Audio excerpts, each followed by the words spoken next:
বাবার ঋণ ছেলেরা কখনই শোধ করতে পারে না। গ্রামের এক কোণে থাকতেন রহিম চাচা। ছোট্ট একটা দোকান ছিল তার। খুব বেশি লাভ হতো না, কিন্তু তাতেই সংসার চলতো।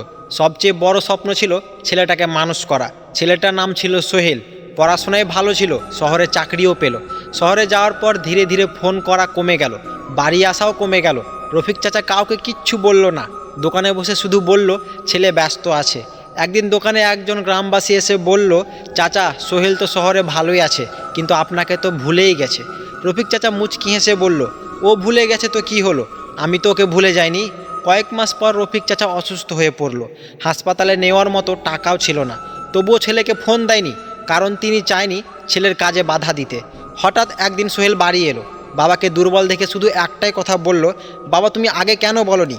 রফিক চাচা ধীরে বলল, কারণ বাবা মায়ের কাছে সন্তানের সুখটাই সব। নিজের কষ্ট বলে যদি সন্তানের হাসি কমে যায়, ওটা বাবা মা সহ্য করতে পারবে না। সোহেল সেদিনকে বুঝেছিল, জীবনে অনেক কিছু অর্জন করেছে সে, কিন্তু যে মানুষটা নিঃশব্দে সব কিছু দিয়েছে তার খোঁজ নিতে ভুলে গেছিল সে। আমি তোমাদের কাছে একটা কথা বলতে চাই, যারা বেশি ভালোবাসায় তারা কম দাবি করে, আর আমরা ভুল করে ভাবি তাদের কোনো কষ্টই নেই। মানুষ হিসাবে আমাদের শেখা উচিত, যারা চুপচাপ সব সহ করে তাদের নীরবতাকে অবহেলা না করা। কারণ একদিন তারা যদি আর কথা বলার মতো না থাকে, তখন আফসোস করেও কোনো লাভ হবে না।